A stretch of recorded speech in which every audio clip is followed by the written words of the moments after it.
We've got a couple of things before we get into the meat of our meeting. We have a special recognition, a couple of special recognitions and presentations. And so I'm going to turn it over right now to Chief Horn. Chief. Thank you, Mayor and members of council. First, I would like to call up Sergeant Daniel Cawthon.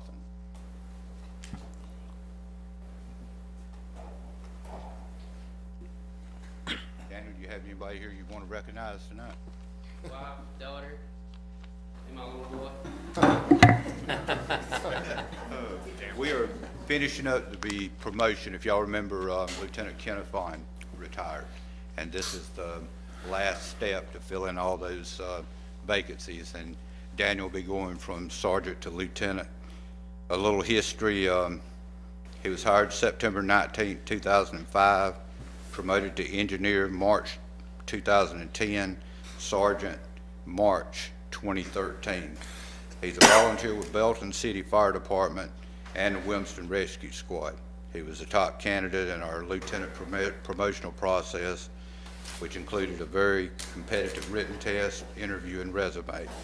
He has completed all his requirements to be promoted to the rank of lieutenant. And Daniel, after the Anderson Fire Department, I'd like to congratulate you.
Second, we have a life-saving award, and I'd like to call up Assistant Chief Randy Bratcher.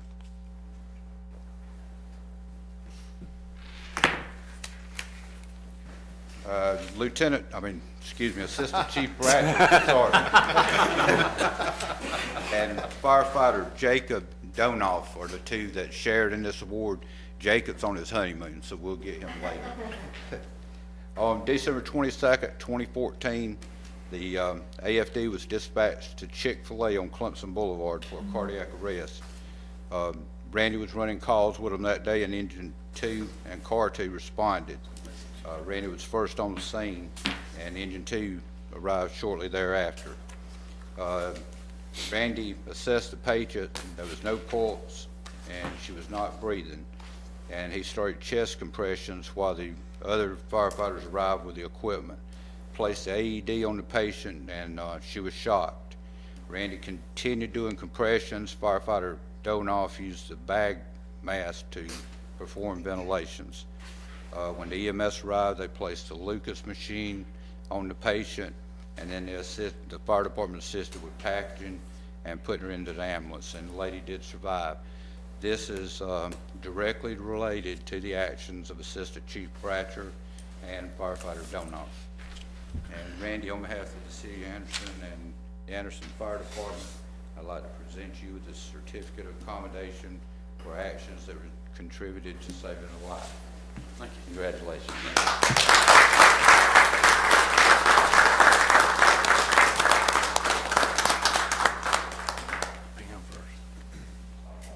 Randy gets his pen that has a cross on it, which means he has had multiple saves. Wow.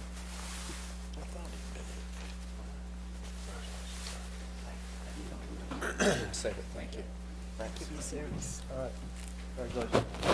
Thank you for a job well done. Chief, thank you. Thank you for all you do.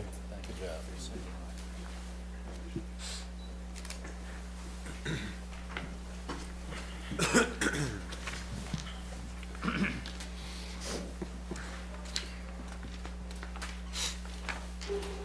Next, we have a presentation in regards to the Anderson Alumni Chapter of the Delta Sigma Theta Sorority Incorporated. Delta Day at City Hall. Dr. B. Thompson is a Delta, so I think I'm going to pitch it to her to let her introduce this part of the agenda. Dr. Thompson. Thank you, Mayor. I would ask the Social Action Committee for Delta Sigma Theta to come forward.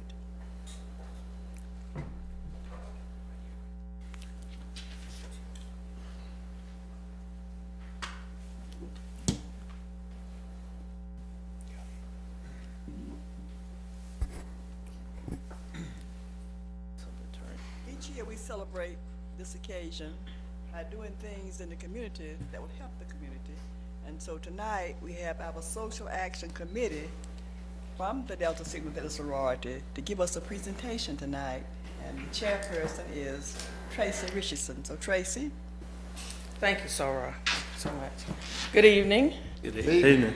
All right, I want to go ahead and see how I do. I just got braces today, so I'm going to have to see if I can get through these 2 minutes with these on my teeth. But anyway, I just want to go ahead and introduce about Delta Sigma Theta Sorority, the Anderson Alumnae Chapter. And first of all, I want to give you a little bit of background about the chapter, and then we'll go from there. The sorority, Delta Sigma Theta, is a nonprofit private organization built on Christian principles. With the purpose to provide assistance and support through establishing programs in the community and throughout the world. It's a sisterhood of more than 200,000 predominantly Afro-American college-educated women. We are currently located we have 1,000 chapters located in United States, England, Japan, Korea, Germany, as well as the Bahamas and Bermuda. The major programs in which we base our community service on is based on a five-point programmatic thrust, which is economic development. And with economic development, I do want to mention that the sorority will be hosting, the Anderson Alumnae Chapter will be hosting on April the 10th and April the 11th, the Spring State Meeting. It will be hosted here in Anderson. It will be at the Tri-County Technical College in Pendleton. However, there will be more than 300 plus ladies from across the state who will patron local businesses as well as hotels. So April 10th and 11th, there will be a lot of women in crimson and cream, red and white in Anderson. So just keep that in mind, and we do like to spend money.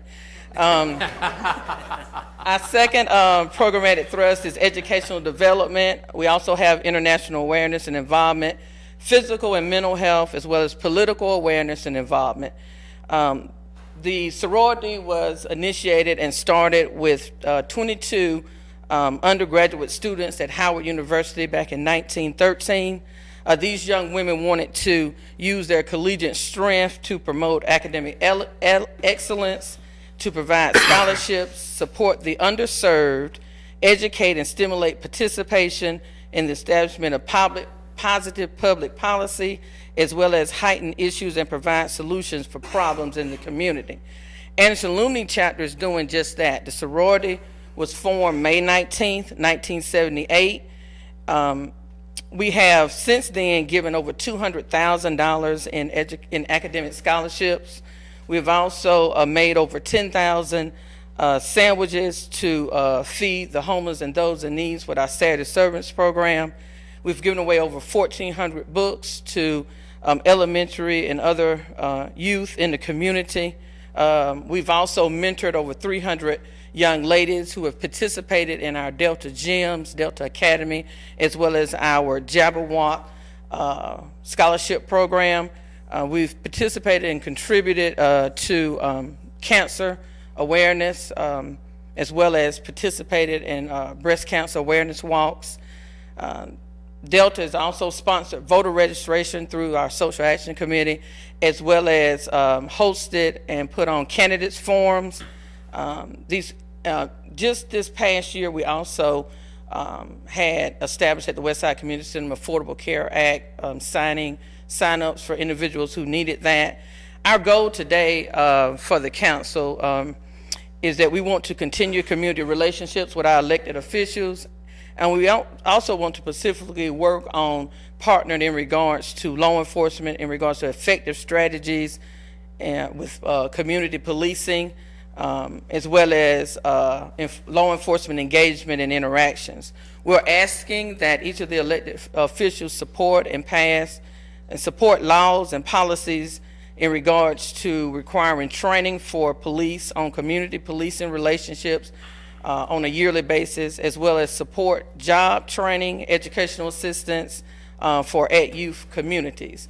And also, we want to work with the Anderson City with the Let's Move initiative, which has been in establishment for quite some time. So we also want to do that as well. So with that, I think that Delta clearly wants to collaborate with elected officials and serve the underserved and try to help individuals in the community. That's our main focus. I appreciate your time and your attention. Thank you. Thank you. Thank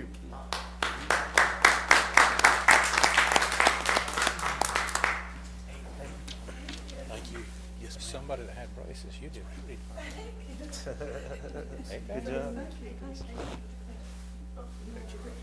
Good job. For what you do in the community. Congratulations. Thank you for what you do. For all you do in this brand. Congratulations, man. Thank you for the work. Sure. Thank you. Hey there, how are you? Good.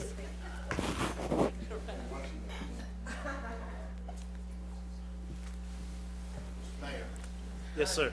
beg you to come down and join these ladies.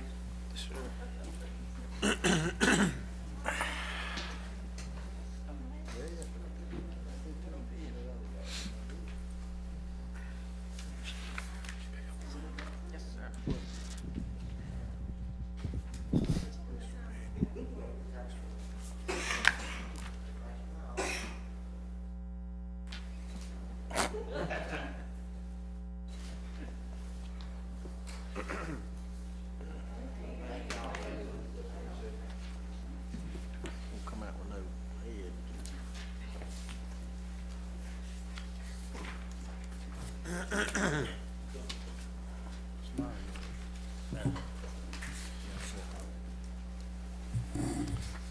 The minutes of our January 26th meeting have been distributed. Are there any corrections or additions to the minutes? Not hearing any, do I have a motion to approve? I so move. First by the Mayor Pro Tem, Second. second by Dr. Thompson. All those in favor say aye. Opposed? The minutes of January 26th passed unanimously.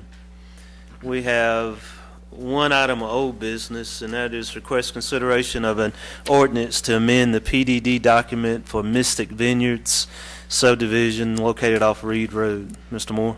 Thank you, Mr. Mayor. I'm going to ask Maurice McKenzie of our planning department to come up and give the staff report because they've been involved not only originally but throughout, and also involved with developers and the community. So they can kind of share the time frame and background. Thank you. As mentioned in the introduction, this is a request to revise the Plan Development District, or PDD document, for Mystic Vineyards subdivision. And to make a revision or revisions to a PDD document is handled in a similar way as that of rezoning, because essentially a PDD document is the zoning for a specific piece of property. And as you may recall, this original document was approved in early 2008, and that was approved after extensive public input. There is a new contractor on the site constructing homes, and they are making requests to make changes in hopes that their product will sell better, and also to build out the subdivision. Initially, when they made application, they requested 5 revisions to the PDD document. Since there's a long history of interest from surrounding neighborhoods regarding the development of this property, it was suggested to the applicant that they conduct a neighborhood meeting to get the word out as far as what they're proposing, and also to hear any citizen concerns that they may have, so that could all be discussed before the public process takes place. And they did conduct a neighborhood meeting, which was well attended, on January 24th. And during that meeting, the applicant did hear several concerns from the neighborhood, and as a result of that, they revised their request from 5 items down to 2 items. Now, They did make that change, but there still was not 100% consensus from those who were in attendance. But the two items that they're now requesting are to reduce the side yard setbacks of the houses from 7.5 feet to 6 feet, and also to allow houses to be built on what's called a raised monolithic slab instead of just crawl spaces in the development. In other words, the raised slab is just that. It's not your traditional slab that you see a house built on. It's built up a little bit to give you that visual from the exterior of that being built on a foundation. Of course, you cannot go underneath the house like you can on a crawl space, but again, it gives you that visual. But those are the two items that they are requesting. The three items that they decided not to pursue were the reduction of square footage of the houses in the development.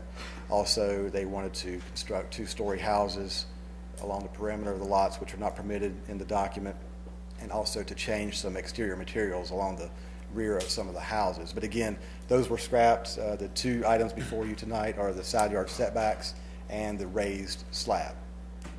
The Planning Commission heard this request last week at their meeting, and that meeting was also well attended by residents, and the Planning Commission recommended approval by a 5-to-1 vote, and their recommendation was based on the belief that these changes would not negatively impact the neighborhood. They thought that the applicant also worked to make a compromise through this process, and they also realized that that the development has been ongoing since 2008. Not a lot has happened, and they stated that they're hoping that some changes will help the developer continue the project and finish the development.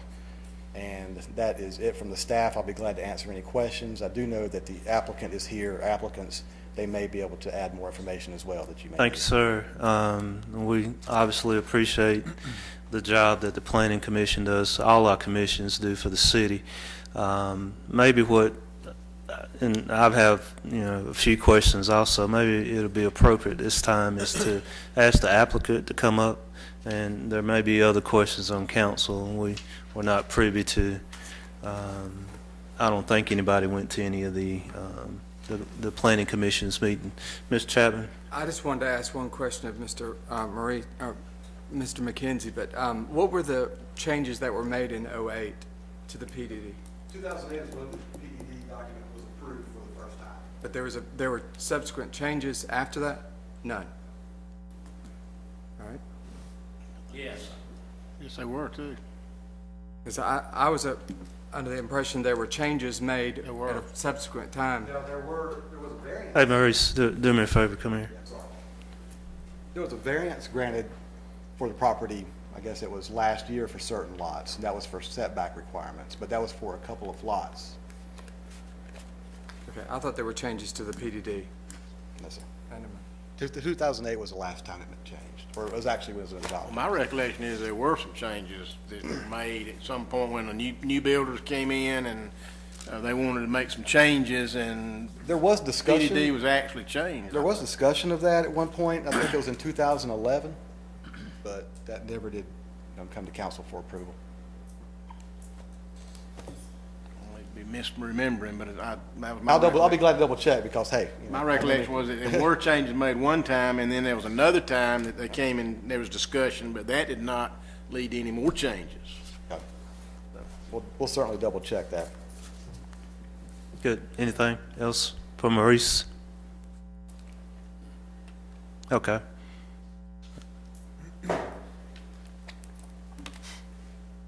Mr. Mayor and members of council, my name is Tom Dunaway, and it's obviously a pleasure to appear before you. I appreciate you hearing from me. I'll comment back to you, Mr. Cover, in just a moment. But before I get to the subject matter of Meritage, I'd like to point out something that you council members did not see. I parked my car tonight, and Daniel Cawthon's family got out of their car. Little boy, cute little redheaded girl, and his very attractive wife, and greeted me with very, very nice manners. And I just say that to tell you congratulations on continuing to attract very, very capable and wonderful people to represent the city of Anderson. His family was a good reflection on Daniel Cawthon.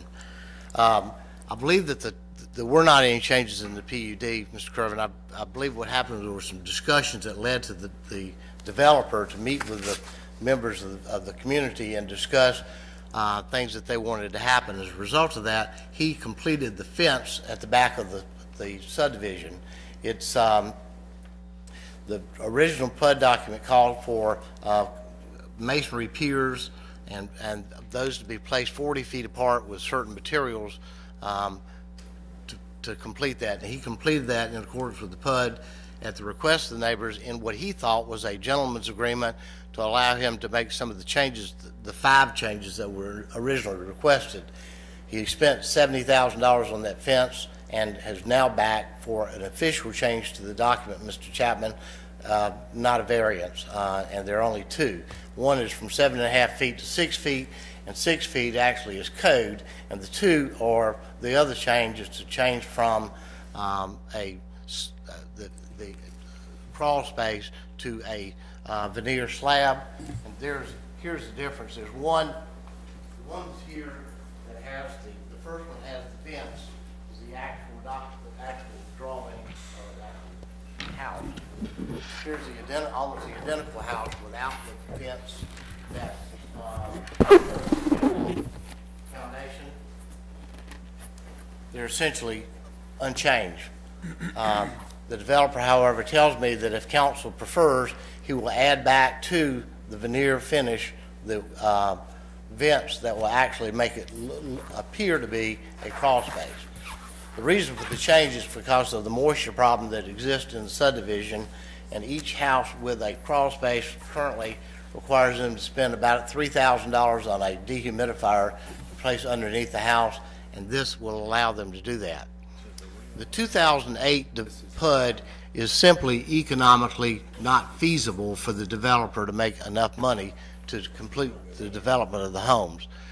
The opposition that was expressed at the Plan and Development Company was primarily from Bradley Park residents, and certainly we respect their opinion.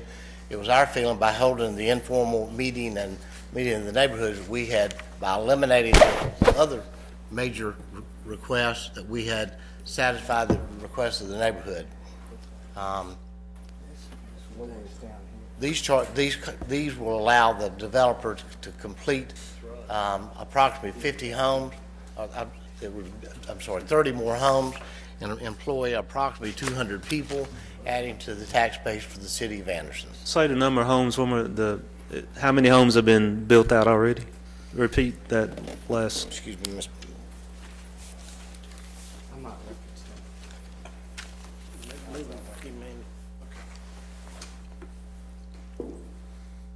I believe there are 8 homes built out already.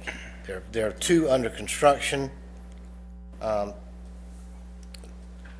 sorry, there are 3 spec homes currently under the market, and 4 houses are under construction. At the end, there will be about a total of 50 homes developed. Okay, thank you. Any other questions, comments? I have a couple. Mr. Laughridge? First, why do you want the setback to go from 7.5 to 6 feet? That's what I was Just for the density of the home, of the development. so that you don't, I'm sorry. For the density of the development, the PUD can't change as far as the platted lots. That can't change. We're not requesting a change on that. We're not asking anything except what code is now for everybody else in the city. okay, so you're talking from the back of the house to the back of the lot, Yes, sir. and you're talking about the sides. So, no, there's side setbacks. I'm sorry, side setbacks. Well, let me ask this question. I drove through the subdivision yesterday with my wife, and those houses are pretty close as it is. And it seems to me that if you have them closer than they are, what you're having, if one happens to catch fire, God help it, it would happen, but if one were to catch fire, it would make it much more feasible to me that the others would catch fire if they're closer together. Is there any danger of that? I'm sorry, I hadn't given that much thought. I was in Atlanta last night at some homes that cost $800,000, and they were just as close as these were. Unfortunately, because of the lot cost and realty cost, this is just a true fact of development. I believe you can speak to the two builders. Well, it doesn't change the cost of it doesn't change the amount of houses in there. It only changes the ability to make the house bigger. Correct. Technically, I guess that would be That's correct. so, But that's not consistent with, one of the things they asked for was to reduce the square footage. They're not looking to make them bigger. They're not gonna make it, they're going to be bound by the 2,000 square foot requirement. Well, That's you know, correct. they have to. But I think we just don't understand the rationale behind wanting that closer line. It's going from 7.5 to 6 on each side, so you're going from 15 feet to 12 feet distance between the houses. And it's not gonna create any more lots, so it's not really a density issue, because you have the same number of lots, same number of houses. And so I guess I'm just kind of wondering why. I think it allows them to move some of the houses around on the lots. It gives them a little more flexibility. Obviously, they can't build any more houses in there. It actually gives them 3 feet to work with. Yes, sir. 1.5 on each side. I'm sorry? I said 1.5 on each side. Yes, sir. You're not going from 12 to 15 in between the houses, actually. Yeah. You're not going to be 3 foot on one side and 3 foot on the other side. No, you got, right now, you got 7.5 on each side, that's 15 feet. If you go to 6 feet, it's 12 feet between the houses. 3 feet. Ms. Dunaway, does your client have comments right here? Yes, sir, I'm sorry. Oh. Mr. Pat Murphy from Meritage Homes. How are you guys doing? I appreciate you guys hearing this tonight. Really what we have, and the biggest concern is there, for the most part, it's a few lots on when you get what I would call a pie shape around the turns, where the lot kind of comes in at the front. That makes you have to push the house further back. So there's really, while we're asking for on all lots, there's really 5 or 6 lots in particular where the house has to get pushed even further back just to build it. And one of our best sellers, which is the Wellington, which you would see in the community, it's sold more than half of our sales in there. It helps us put that on a few more lots. Wouldn't it make more sense then to just limit it to those lots that, would need that and not overall? I'd be fine with that. I You'd can have to get you those lot specify numbers. which lots you're talking about. I could specify that by tomorrow at lunch and just say, but yes, that is because we're not asking for any new plans to be built with a bigger footprint than what we're offering now. It's really to put our best-selling plan on a few lots that it won't go now. Especially it fits on those exterior lots where we can't do the 2 stories, so it does become an important part of our business out there. So yes, I'd be willing to do that on the specified lots. I wanted to ask a question, man, I don't know if Rick's finished. I had one other question dealing with how does building a house on a slab reduce the amount of moisture? Explain that to me. Well, you have, from a crawl space, it's a minimum of 18 inches above the ground. And you've got the ground moisture and everything. When you have a slab, and there's really 2 factors here, which you mentioned, but the one is the moisture, which you can get, but it's also a slab. You have a moisture barrier under the concrete that keeps the moisture from coming up. So that is one, and we have had that issue that we've had to fix on a few houses. The other one is, like you said, the economics of it. For what we're at, we're not necessarily trying to lower the prices of the homes, but with the volume that we've been able to see over the last few years, and the margins that we're experiencing right now, we're committed to building homes in Anderson. It's been a great place for us, but the whole thing in Mystic Vineyards, from a volume and a margin standpoint, the reality is that it doesn't work at the moment for what the market is selling and where it's at and where other homes are selling. Ms. Kirvin, then Mr. Chapman. Well, let me ask a couple of different things. Number one is, on this monolithic slab that you're requesting, what is the height of that off of the grade? A slab is 4 inches is thick, so I mean the raised, it's going to be, those are 18 inches approximately off the ground. This will be about 6 inches off the ground. So you would not have steps going like on this picture here with the slab, which is kind of turned sideways. I'm sorry. This is the one here. Like, for example, this is the one with the slab. Yes, sir. And you have a cement area here, but you wouldn't have steps going up from that cement into the house. You just have the one step going into the house. So that'd be a whole different look than what you have on these, I guess, with them. Correct. It would be one of the differences, yes, sir. The other question I was gonna ask you is, how long has Meritage been involved in this development? Well, Meritage themselves, 5 months. We were acquired. We were Legendary Communities. We're still building under Legendary Communities. Legendary and Meritage have been in the community since 2012, I believe. And they got involved with Mr. Beard, who I believe is the owner of the land. Yes, sir. And when that was done, did they have access to the PDD document as it Yes. existed? Yes, sir. When we did this community, I think a lot of properties throughout the country, when this thing started, were fairly depressed during the housing downturn. Since then, ultimately, different communities have come back from banks and other options for it. So when we started this thing, we raised a lot of the same questions that we're talking about today back then. If you look at some of the communities that have been successful and what we're asking for, I mean, in the time, I think we've closed 5 homes since we started. Well, my point is that when your company got involved, they knew exactly what the rules were. Yes, They sir. knew what the PDD provided. Yes, sir. And if they made a decision to go forward and get involved in this development. Yes, sir. You didn't condition that on, well, we'll come in and build homes if we can get some changes in the PDD. No, You sir. just went ahead and committed to do it. Yes, sir. And now you're coming in wanting to change the rules of the game. Yes, sir. It's been 3+ years of us giving hard effort of going with the rules that are put in front of us, and our success has been minimal. And so we did give our best foot forward. We do want to finish the community. It's our goal, but some of the dynamics after years of effort are not panning out the way we hoped they did before we first started, and that is why we're here tonight. Ms. Chapman? Mine are going to be a little bit more technical to represent the photographs if I can look.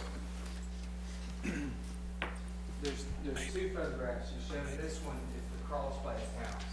And if you note, if you kind of imagine, the floor system is sitting on top of this brick, correct? Yes, sir. So it would be up here. Mm-hmm. So the distance between this and this from the windows is probably 5 feet or so. There's going to be it depends how you look at it. You also have grade of the lots where we're at, Right. but there's about an 18-inch difference plus the floor system, so you're probably talking about 36 inches total. But I'm talking to the bottom of the window. Yes. Okay, so you have 18 inches of minimum crawl for the foundation, a foot for the floor, and then you're at least 18 inches or so off the floor for this window. Yes, sir. In this photograph, although it doesn't show the front door like what Mr. Harbin had mentioned, this slab, it's a little bit misrepresenting because it's showing this band right here, which is up at the window, like it's a floor line, when in actuality the floor line is down at the bottom of the grade. Yes, sir.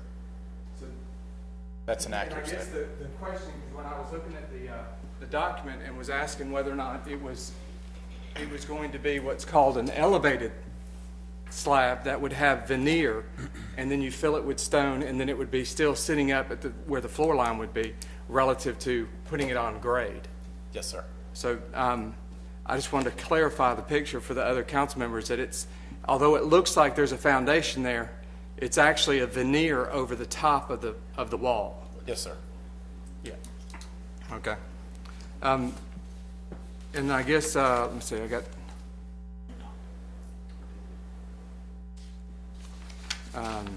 had one more question. As far as the setback, the setback from the side setbacks, I mean, it doesn't change the overall footprint, but it is a little bit odd that it's you were once asking for a reduced size, and I can understand that the pie-shaped lots, and that if that would assist you in being able to develop those lots, I don't have any issue with that. But the construction type changing kind completely. It would be different if they were all elevated slabs, which would be a veneer, you backfill it with stone, and it actually gets the house so they're all at the same level as all the existing homes. But as far as the setbacks, if you limited it to the specific lots, I don't think there's an issue with that portion of it. But the other, and then I would be concerned about coming back a year from now or 2 years from now for more changes. I'll be honest, we're not trying to just do Mystic Vineyards. You know, Legendary Meritage Homes would like to be a partner in Anderson Building Homes for a long time to come. You know, I am asking for these two changes. In the end, we're going to give it the best that we have. You know, we've had patience. You know, we've gone with different incentives, all kinds of different ways to attempt to move homes in this community. At times, some communities go better than others, but after a while, you have to start making. And we're looking at everything. This wasn't the first attempt just to come here and say, let's take these two. We've done a few years of attempting to try different ways to sell homes. And, you know, this is where we're at on trying to figure out an equation to make them move faster than they're moving now. You know, so my hope is this, and you know, that's it can help us a little bit with the margins. I don't know if this is ever going to be an extremely high volume community, but to have the low volume and the low margin makes it tough on us, and I do want to be committed to the neighborhood, but we're also just trying to research what the market is offering and what other communities in Anderson are selling for, and trying to be competitive with them. And these are, you know, the setbacks help us with a few of our main plans, like we mentioned, on a few lots, and that option there helps us with the other issue. What's the selling prices of these houses, the new ones you're building now? We're averaging $253 in there. Is there language in the PD document that refers to like $350,000 to $400,000 range? It's 300 to 400. 300 to 400, excuse me? Yes, I'll be honest, I've not read that part lately. I did read everything when we first started, but I also... Do you think that'd be a big difference? Well, I don't think... $300,000 to $400,000 house and a $250,000 house. Yes, so we're averaging 250 from when we started, and I also know what the community, you know, was with the first few houses that were in there. I do believe that there were some dynamics with the housing downturn. I believe this community, when it was developed and through the housing downturn, things have changed. Well, let me ask this question. Yes, sir. And as I understand the deal, and this may not be right, but Mr. Beard basically says he sells the lot. You go in and build a house on it, and when you find a buyer, he gets paid for his lot, and you get paid for the house. Is that kind of right? I buy X amount of lots every quarter. And so what kind of price range are on the lots that you're paying Mr. Beard? we are paying, I believe, around the high 30s, if I recall correctly. I don't want to give an exact price because I probably won't hit it exactly, but I feel comfortable saying high 30s. Well, my point is, my suspicion is that some of the problem is that the lot prices are probably too high. I think if you look at what lots are going for, you know, different people are doing different things. If you look at Rivendell or Brookstone Meadows, when those things were purchased and what they were purchased for, I believe some were, and today, new developments, I don't think that you'll see, I don't think people can develop new property for that price, so I don't think new ones will actually even be in that price, in that type of location. If you go further out into more rural areas, you may, but, you know, I think those are fairly discounted from what they were before the recession hit. Well, I take it from what you've said that you weren't here in 2008 when this thing started. Is that right? I was in the industry. I was not in this. You weren't here. You didn't have anything to do with this development. No, sir. So you don't know about the history of all the meetings and all the discussions and all the compromises that were made back in 2008 by all the surrounding neighborhoods. Bradley Park, Garden Gate, Thornhill, Reed Place, all were involved in these discussions, and there was a lot of give and take. And that's the give and take ended up with what you have in this document. And at that point, everybody said, okay, it's not exactly what I want, but we can live with it. Yes, sir. And that was from both sides. Yes, sir. And so I think most of the folks out there are simply saying that, you know, they made a good faith compromise back in 2008, and the people that were developing it then said they did the same thing, and all they're saying is, well, let's live with that compromise. Now, you know, slight adjustments might be something they could live with, like on these lots, these particular lots that need a little problem here, that may be a different thing. But that's more of a variance issue. So I know you didn't have all that history, and just thought I'd make you aware of that. Yes, sir. Any other questions to the developer?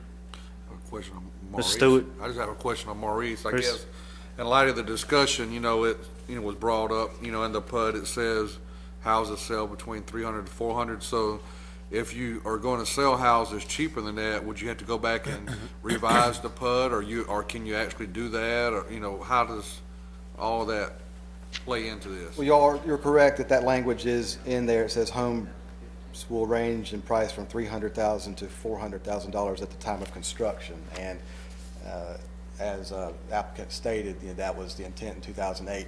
From a staff standpoint, honestly, that's something we can't enforce. We can't go to their closings. You know, we can't enforce what the price of the house is going to be. Really, that's what we found out through the years. Why would you put it in here then? It was put in there in 2008 as a result of the extensive neighborhood input and what the applicant agreed to as well. So we put something in there that we're not adhering to. Yeah, and it's Can't probably enforce. not enforceable, to That be you honest can't with you.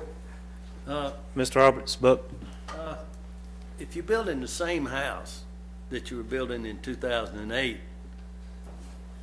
I know as a builder, I know what happened to us during that period of time. Everything the bottom fell out, and it brought everything down with it.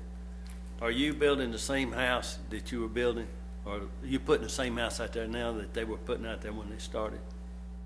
Same quality of house? There are 3 or 4 houses before us there. I think they did some things insulation-wise and window-wise that we don't do, that I don't know are in the in the laws. But ultimately, I think from the outside, you know, I do believe that we match pretty good with what is in the community. From a price per square foot, we are more aggressive than what they did for their house back before we came in, before the recession started. any other questions? When they had the neighborhood meeting, what was the residents' feel for these 2 changes? Were they okay? Tell you what, we'll switch to the I think we've got some folks here from the residents that would like to talk. Anybody on, sir, do you want to say something? Why don't you come on up? Yes, sir. If you would just tell us who you are and where you live. My name is Ronald. I go by Ron Hendricks. I live at 159 Bradley Park, Terrence. You remember me from Yes, sir, I do. coaching football. Yes, sir. All right, I tell you, I am, you talking about a few minutes, I could spend about an hour or two. I am totally astounded and just overwhelmed by this document that I see for the first time. You probably did too. It's not even signed. I don't know, Christopher Columbus signed to make this document what, but I think it's clear, absolutely clear, the purpose of this document is to erode away and do away with the PDD document. I mean, this up here that they're asking for, you know, this is, oh, we'll compromise, we'll do away with this. What about what's going to happen 3 or 4 months from now? This has been an ongoing problem with various builders coming in wanting to change. There's a statement in here that I would like to just correct. My client has built such a fence at a cost of $70,000. That may be right, but he was supposed to build a all masonry rock fence. Went in and built rock pillars and vinyl. With the request of the neighbors who stated that once that was built, they would have no opposition to changing these homes from 1-story to 2-story.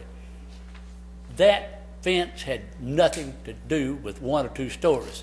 I was involved in this change, and what it amounted to, they were seeking a variance. And when I say they, whoever the people were back in 2013, I guess, maybe 12 or 13, They wanted a variance. Is a variance, are we talking about semantics? Variance equals change, doesn't it? Is variance, I mean, is that not a change? Are we talking about, I mean, change equals, variance equals change.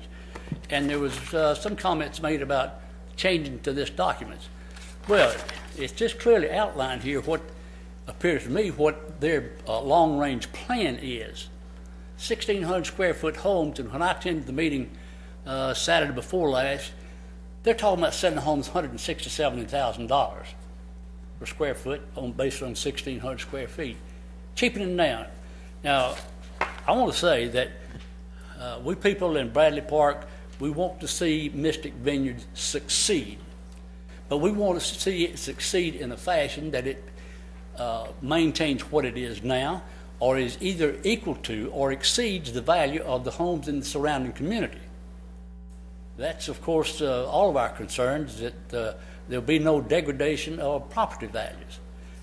As they continue to make these changes, and I can also tell you one other correction, Mr. Murphy here made absolutely none, and I could bring 15 witnesses here, made no reference at all to irrigation or water problems when it came to the slab. He said, we want to do it, this will allow us an increased profit margin. I don't have any problem with that, but it didn't have anything to do with irrigation. Somebody got that out, and it's just not true. And I mean, I've got people who would bear that out. He never mentioned that. He said it will allow us to increase our profit margin. We either need to do that or increase volume. Some folks wanted to point out that, well, if they abandoned this place, that would be a bad thing, and I agree with them. I mean, you know, the lots would come up, but Mr. Beard, according, pardon me, your city ordinance would be required to keep those lots clean. We want them to succeed, but we do not want them to do away or erode away slowly this PDD document, and this is their great plan right here to do that. I mean, I was surprised to see that, but they've laid it out right here. They employ, okay, we compromise, we'll give in this now, but watch out next year, what are they going to come forth with? And Thornhill, I don't know why those people from Thornhill weren't here, but they were very vocal at the Saturday meeting a couple of Saturdays ago, that how they've been fighting, and everybody's been fighting them as various people come in and change. You raised a very interesting question about property values. Big question came in my mind. I wonder how much Mr. Beard paid for that property when he bought it. I'll bet you it was less than half of $38,000. I mean, you know, these people, they trying to make money. But as for what he has invested in the property, that has to be a consideration also. I thank you very much for allowing me to express the views of the folks from Bradley Park, and I appreciate it so very much. Thank you, and I sir. also appreciate the questions that many of you raised, which were good, particularly yours about fire catching fire. That all go up. Thank you. Thank you. Anything else from anybody in the audience? Good, thank you. So we have this on our agenda for first reading. Getting back to the question I had, Mayor. No. When you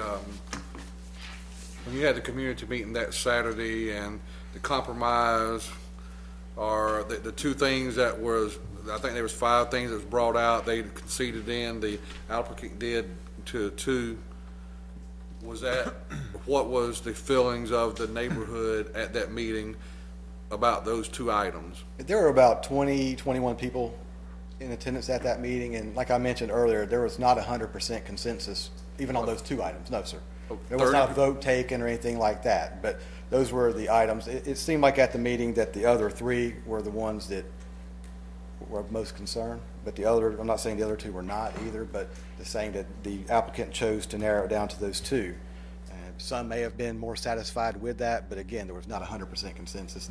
So what you're saying is, this really hadn't been a compromise, it's been more of a retreat. That is correct. They Staff and I realized say there was a they compromise. had a better chance of getting these 2 than they did all 5. But it wasn't like, oh, if you do this, we'll agree to everything. There was not a compromise made at that meeting, no, sir. But Or then, at the planning commission meeting. Now, the planning commission did mention at their meeting last week, they felt like that there was some concession made by the applicant, is what they stated. so the planning commission voted 5-1 to approve it. That's correct. And then from the people who were in attendance at that meeting, were all of them in opposition? Were they some for it, against it? You know, what was the feel, you know? There were 27 people in attendance, and I believe about 3 or 4 spoke all against it, but not everyone spoke.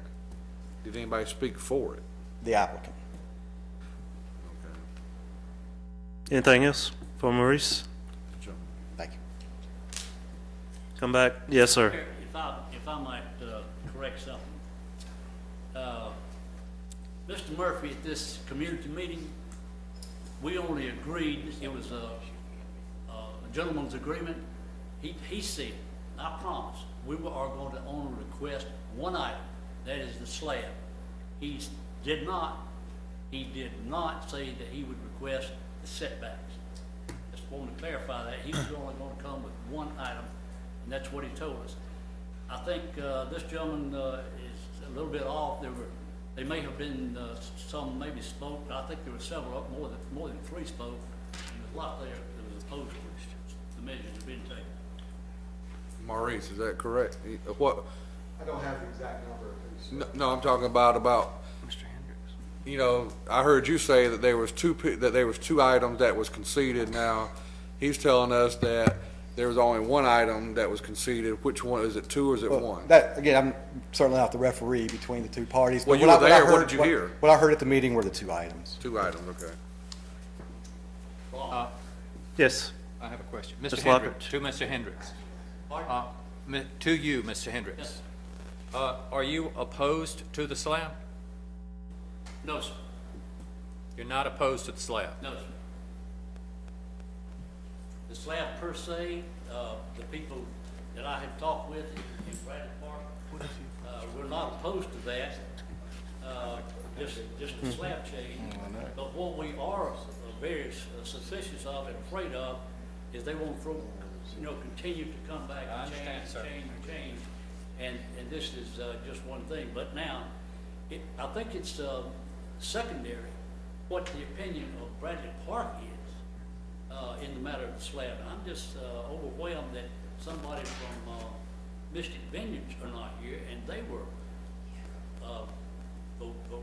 were mightily opposed to this. These people that live there, they don't. I mean, they got these houses. They built and bought under the PDD, and now they want to make a change. We don't want this. It's going to change the appearance of the houses. They were the ones that were really opposing, but myself and several of us in Bradley Park, it's not going to affect us that greatly, and it won't affect the sale of the homes. Mr. Murphy pointed out that they would continue to sell houses 2,500 to 3,000 square feet, and that, which I told him, I said, I don't understand the logic, even why you're asking for 1,600 if you plan to continue to build houses in, of that size.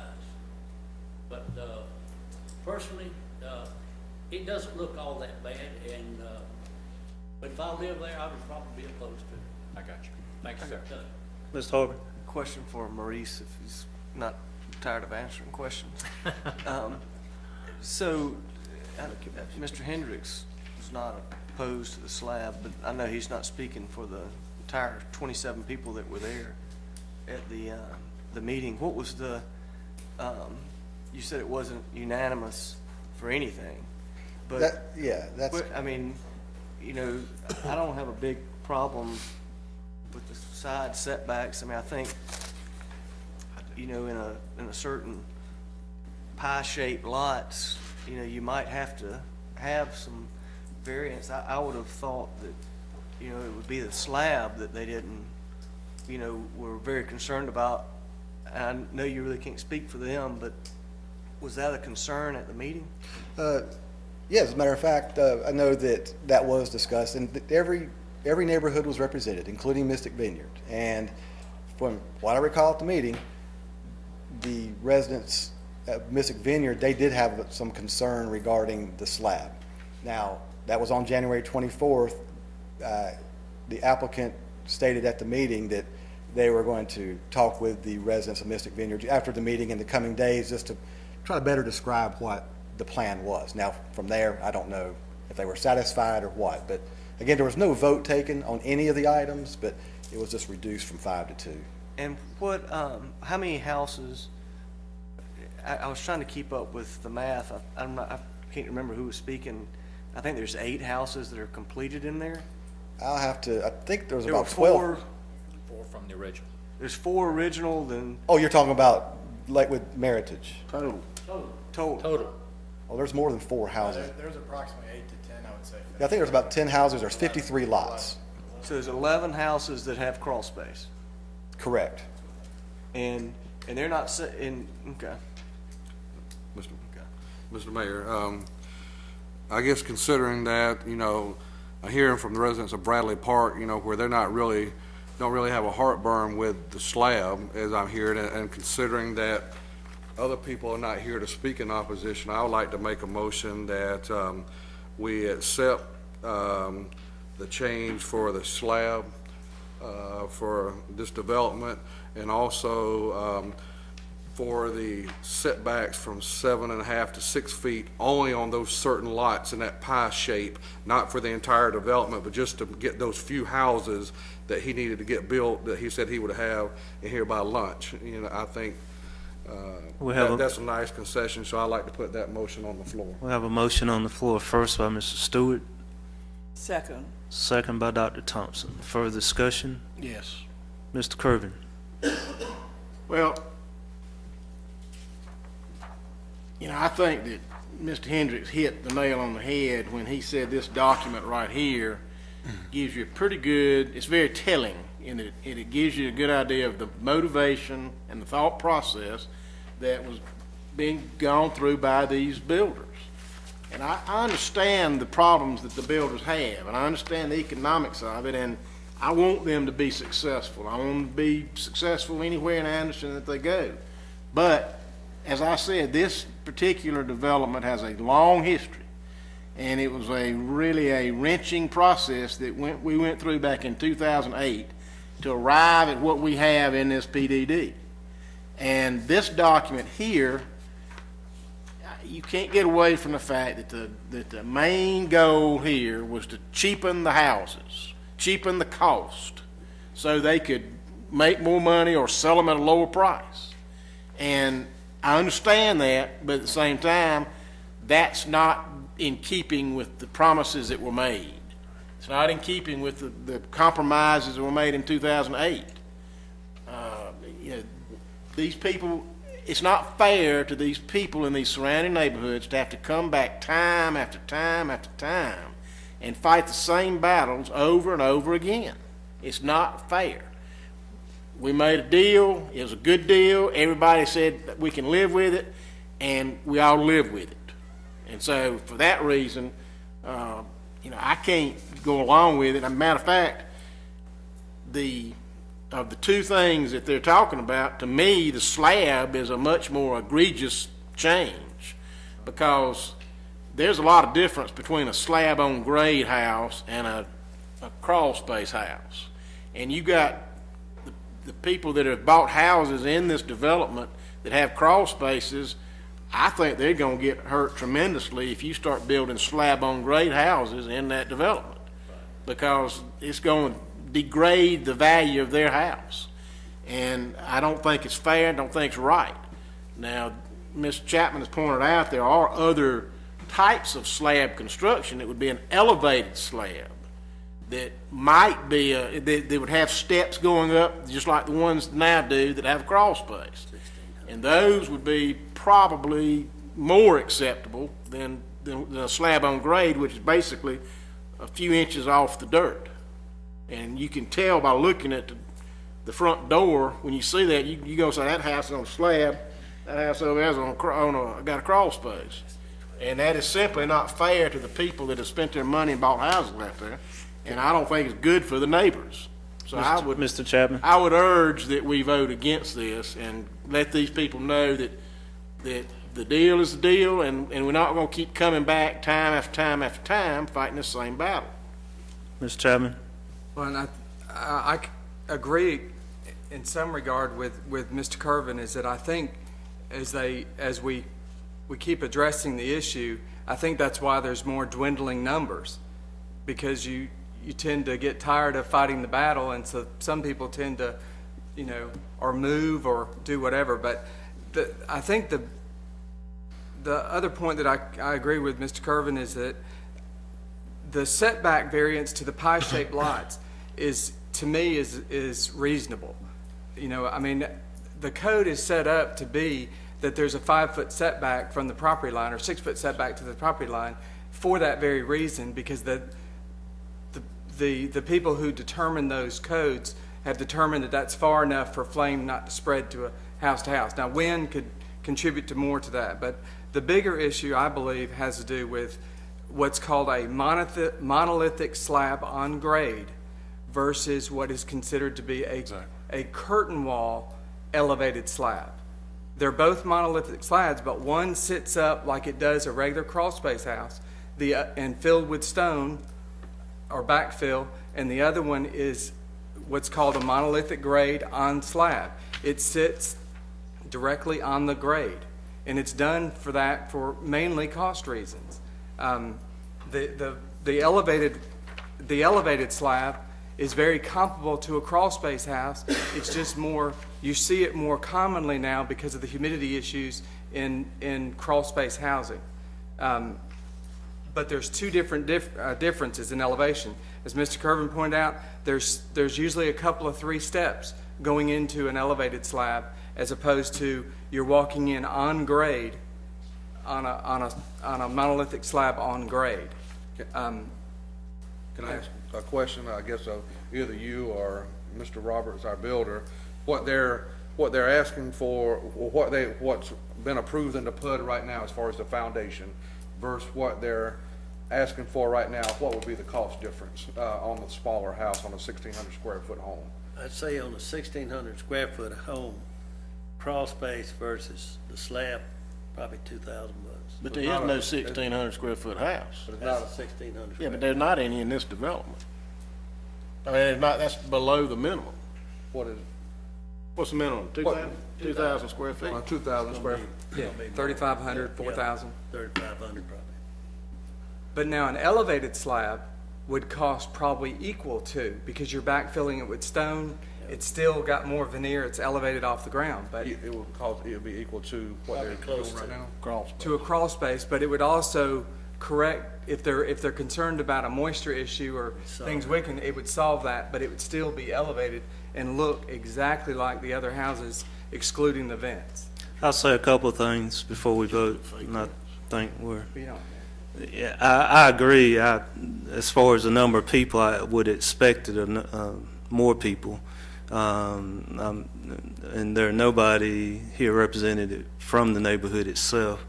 I think the other thing is, as far as these neighbors have been through a lot, and I agree with the comments, but, it always comes back to this council in regards to going further for anything else. And at this point, I would call the motion. So all those in favor, say aye. Say that over again. We're voting, there's a motion on the floor to accept the crawl space and to limit the setbacks to the interior lots, and we don't know how many interior lots those are. Can I revise? If you approve it on first reading, then we would, if We that's can- what you we want can to do, get some we'll have research and those so forth. lots in the plat for the second reading. Can I revise my motion? Revise your motion. I'd like to revise my motion to ask that we would accept the one change on those certain lots from the setbacks, and It's called an elevated slab, but there needs to be more requirements than just saying what it is, because you can do an elevated slab that's 12 inches off the ground. Yeah, how the about code you make says the 12 motion? inches. How about if you make the motion? Well, I think they would need to come back to us with a motion. Can you do that before first and second reading? Can you do it in between first and second reading? Well, I'd like to say one thing in response to what Terrence said, and that is, seems like to me, you're penalizing people because they didn't go to 3 meetings. They went to 2, and they were very vocal that they didn't want this, but for some reason, they couldn't make it tonight. And I don't think that's fair. Oh, that was a small They made a lot of effort to let their feelings be known, and I don't think you ought to say, well, he didn't show up tonight, so all that's, that's too bad. That was one of the things I pointed out. Frankie, are we okay with, where are we amendment-wise and motion-wise? Get us straight. I like to make Wait a a minute, motion. let Frankie talk first. He's asking to amend his motion. I don't know what his amendment's gonna be. I assume he I can like amend to- it, he can vote on the amendment. Okay. On first reading, I like to amend my motion to accept the, well, to have the applicant come back in between first and second reading to give us more details on the, Can I interject before you make the motion? I don't think the earnest is on us to make modifications to their request. To me, it needs to be them coming up with a different solution that's more amenable to the surrounding neighborhoods. And then, let me just make Yeah. let me Or be clear. table. What I like to do is, make the motion that we accept the change for item number 3 tonight. And if the applicant wants to come back to us with an amended motion on the slab, they can do that at a later time. No, you can't. I mean, I don't think that's appropriate. It's a motion. You've got a request. You can't just say, we're gonna take part of your request, and you can come back next week, we might take some more. Well, I think you need some more information. Well, then we'll table it. I second that, so if you withdraw your motion, I withdraw my second. I'll withdraw. Drawing your motion, I withdraw my second. I'll withdraw it. And with all the discussion we got going, I don't think it's a great big deal, really. But if we need to discuss this more, see that those 2 little items we're talking about, the gentleman back there said he had nothing, he had no,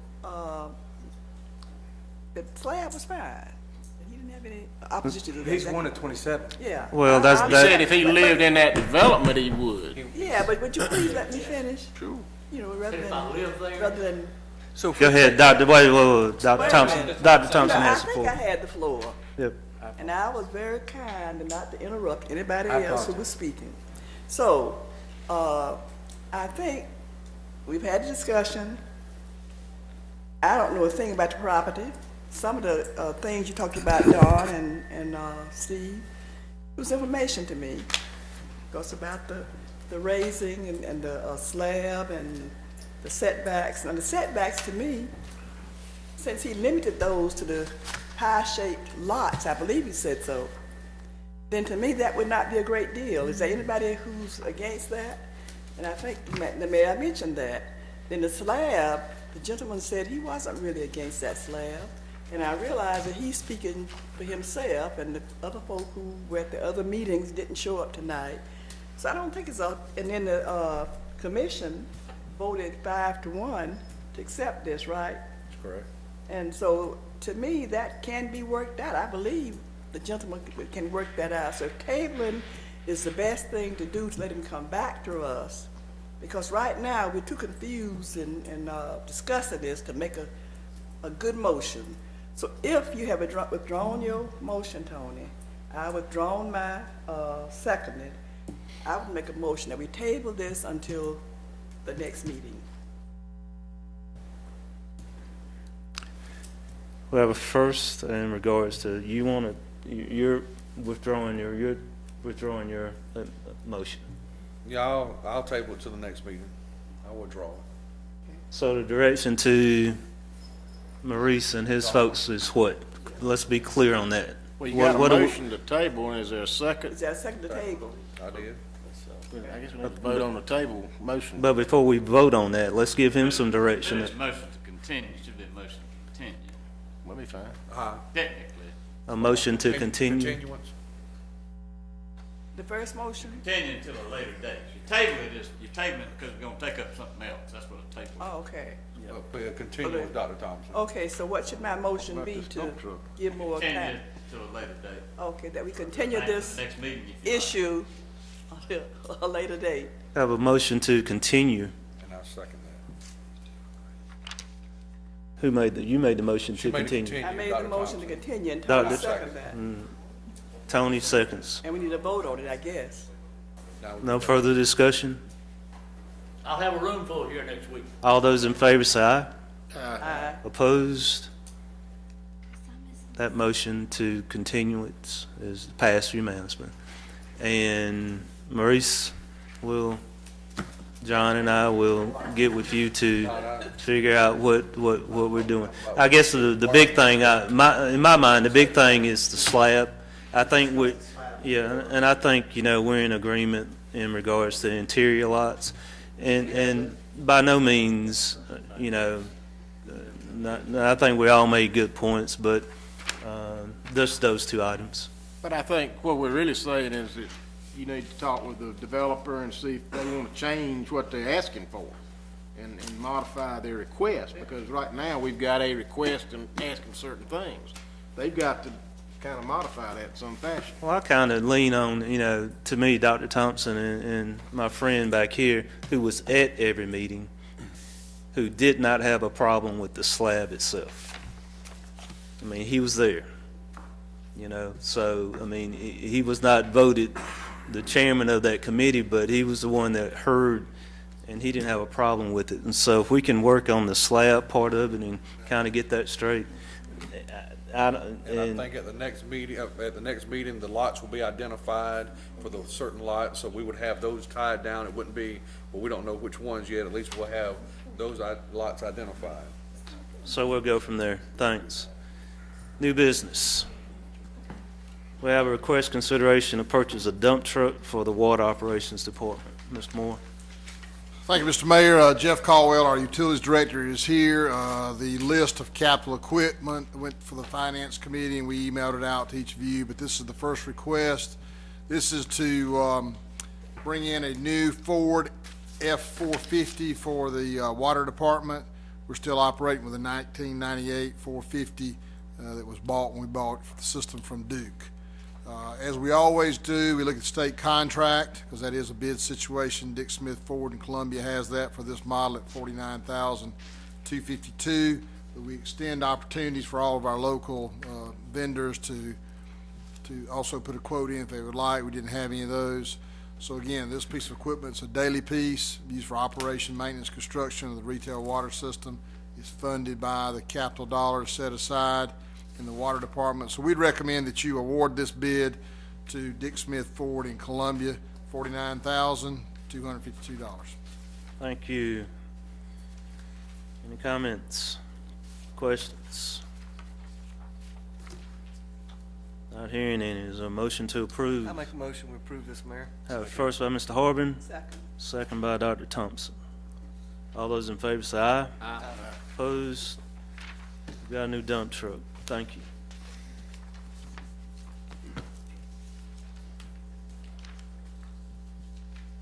Before we go to administrative briefing, we have a Boy Scout in the audience. Tell me who you are. What troop do you represent? Troop 84. You working on your Eagle? What grade are you in? Good. Good luck, buddy. Thank you. Got a good lesson tonight, didn't you? Probably a longer one than he wanted. Administrative briefing, Mr. Moore. Thank you, Mr. Mayor. If you don't mind, I'll just do administrative briefings because it's just about upcoming events, and then we have two matters in executive session we need to bring you up to speed on. One's a contractual matter regarding Carolina Wren Park, and the other one's a contractual matter regarding possible property acquisition. We don't anticipate any decisions on those. So back to the calendar for the coming week, the midweek of the 11th, there'll be a downtown committee meeting at noon. I think we've sent you the agenda. If we haven't, we'll send it out again as a reminder. And probably not too late if you want to go to Honey Path for the County Municipal Association on Thursday night. Just let Brandy know. Probably the biggest thing for this coming month will be on Friday, February the 20th, be your annual council retreat from 9 to 3 at the Madron Center. That's all we have, and again, hopefully we'll be brief in executive session and get you out here. But since we still have construction out back, we'll have to ask all of our guests to convene in the lobby. Just like to add one thing before we adjourn. I got an email today, and Dr. Thompson, you probably know, the NAACP will be honoring Willie Day, be Saturday, the 21st at the Westside Community Center for his Community Service Award for the year. So I just want to make everybody know that. Thank you. Entertain a motion to go in executive session. So moved. First by Mr. Roberts, second by the Mayor Pro Tem. No. Mr. Harbin, couldn't catch that for us. All those in favor say aye. Aye. Opposed? We stay in executive session.